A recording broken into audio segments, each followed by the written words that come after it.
सरकान restaurant में बालजा के साथ डिनर कर रहा होता है और बालजा उसे प्रोजेक्ट के बारे में कुछ डिस्कस करती है और उसी टाइम मिसेस सेमिया, एडा और सेमन के साथ वहां आ जाती हैं और सरकान को बालजा के साथ डिनर करता हुआ देखती हैं। और वहीं दूसरी तरफ आंटी भी मेलो और जेरन से कहती हैं कि मुझे यकीन नहीं आ रहा एडा ऐसा कैसे कर सकती है, वो मिसेस सेमिया के साथ नाइट आउट कैसे प्लान कर सकती है। जेरन कहती है हो सकता है कि वो उन्हें अच्छे से जानना चाहती हो। आंटी कहती है कि और क्या जानना है उसे, क्या उसे पता नहीं है कि उनका दिल पत्थर का है और वह कैसे इंसान है। सरकान एडा को सेमन के साथ देखकर जेलस होने लगता है और पेरिल के डैड भी उसे मैसेज करते हैं और कहते हैं कि मैं तुम्हारे हस्बैंड से मिलना चाहता हूँ, इसीलिए आज रात मैं तुम्हारे घर आऊँगा। और ये मैसेज देखकर पेरिल एंगिन से कहती है हम कहीं बाहर चलते हैं क्योंकि मैं घर में बोर हो रही हूँ, लेकिन एंगिन उसे मना कर देता है। सेमन एडा को बताता है कि मुझे दूसरी कंपनी के डिजाइन्स भी पसंद आए थे, लेकिन मैं तुम्हारे साथ काम करना चाहता हूँ। एडा उससे कहती है कि आप फिक्र मत करो, मैं जल्दी ही आपका प्रोजेक्ट कंप्लीट कर लूंगी। और ये बोलकर वॉशरूम जाने लगती है और सरकान उसके पीछे जाता है और मिसेस सेमिया बैठकर ये सब देख रही होती हैं। सरकान एडा से कहता है क्या बात है, डिनर वो भी सेमन के साथ।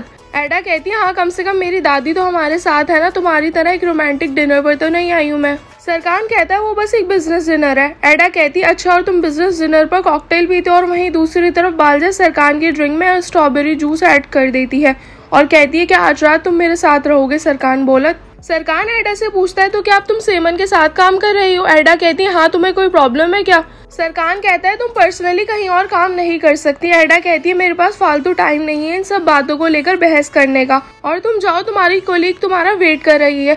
सरकान और एडा दोनों वापस आते हैं और सेमन एडा को गिफ्ट देता है और सरकान उसे देख रहा होता है। एडा भी उसे जेलस कराने के लिए उसके गिफ्ट की तारीफ करती है। बालजा सरकान से पूछते है क्या पेरिस जा रहे हो। सरकान कहता है हाँ, एक दिन के लिए। बालजा कहती है पेरिस बहुत अच्छी जगह है। सरकान भी एडा को जेलस कराने के लिए बालजा को पेरिस चलने के लिए कहता है। सरकान वो कॉकटेल पीता है और उससे उसकी तबीयत खराब होने लगती है और बालजा उसे चेक कर रही होती है। ये सब देखकर एडा चिढ़ने लगती है। सेमन एडा से डांस के लिए पूछता है और एडा उसके साथ डांस करने लगती है। एंगिन पेरिल के लिए एक रोमांटिक नाइट अरेंज करता है और उसी टाइम एडम वहाँ आ जाता है और उनका स्पेशल मोमेंट खराब कर देता है। और पेरिल के डैड भी उसको मैसेज करते हैं कि कुछ जरूरी काम आ गया है, इसलिए मैं आज नहीं आ सकता। सरकान की स्ट्रॉबेरी कॉकटेल की वजह से तबीयत खराब होने लगती है और एडा उसे जाते हुए देखने लगती है। घर आकर एडा अपनी दादी को लॉकर खोलते हुए देख लेती है जब वो उसमें वो एनवेलप रख रही होती हैं, और फिर दादी के पास आकर उनसे बातें करने लगती है। दादी कहती है कि मैं जानती हूँ तुम्हें सरकान और बालजा को एक साथ देखकर अच्छा नहीं लगा। एडा कहती है नहीं, ऐसी कोई बात नहीं है, मैं बालजा को अच्छे से जानती हूँ, लेकिन उसका कोई चांस नहीं है। दादी कहती है क्या तुम श्योर हो, क्योंकि सरकान से तुम्हारा ब्रेकअप हो गया है और ऐसे टाइम में जेंट्स लोग गलतियां करते हैं। एडा कहती है कि सरकान ऐसा नहीं है, मैं उसे अच्छे से जानती हूँ। दादी कहती है ठीक है, अब उससे तुम्हारा कोई मतलब भी नहीं है। बालजा सरकान को घर लेकर आती है और सरकान उससे कहता है कि अगर तुम चाहो तो घर जा सकती हो, लेकिन बालजा कहती है इस टाइम पहले आपकी तबीयत ज्यादा जरूरी है और जब आप ठीक हो जाओगे तो मैं चली जाऊंगी। सरकान कहता है ठीक है और ऊपर अपने रूम में चला जाता है। फिर बालजा मिसेस सेमिया को मैसेज करके बताती है कि मैं सरकान के घर पर हूँ। मिसेस सेमिया भी ड्रामा करते हुए एडा से कहती हैं कि मैं तुम्हें परेशान नहीं देख सकती, तुम चाहो तो एक बार सरकान को कॉल करके उसकी तबीयत का पूछ सकती हो। एडा कहती है नहीं, इसकी कोई जरूरत नहीं, आपने ही तो हमारा ब्रेकअप कराया है, अब आप ही उसे कॉल करने का बोल रही हो, लेकिन क्यों मुझे समझ नहीं आ रहा। दादी कहती है मैं बस उसे कॉल करने के लिए बोल रही हूँ, ना कि रिलेशनशिप रखने के लिए।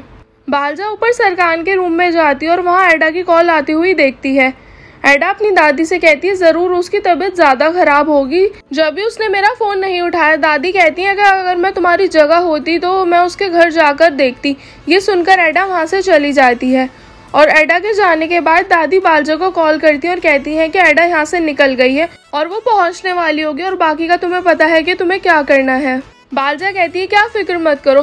फिर एडा सरकान के घर आती है और बालजा उसको गेट खोलती है और एडा उसे ऊपर से नीचे तक देखने लगती है क्योंकि उसने सरकान की शर्ट पहनी हुई होती है, और फिर पूछती है कि सरकान कहाँ है।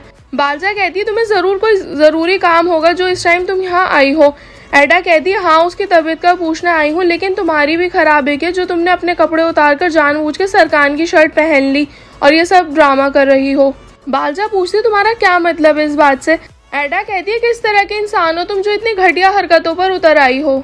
बालजा कहती है मेरे कपड़ों पर कॉफी गिर गई थी इसलिए मैंने ये शर्ट पहनी है, और तुम्हें क्या मतलब है, तुम्हारा तो ब्रेकअप हो गया है ना। एडा कहती है हमारा ब्रेकअप हुआ है या नहीं, लेकिन तुम कोई नहीं होती हमारे बीच आने वाली। और फिर बालजा का सामान उठा के उसको देकर वहाँ से भगा देती है।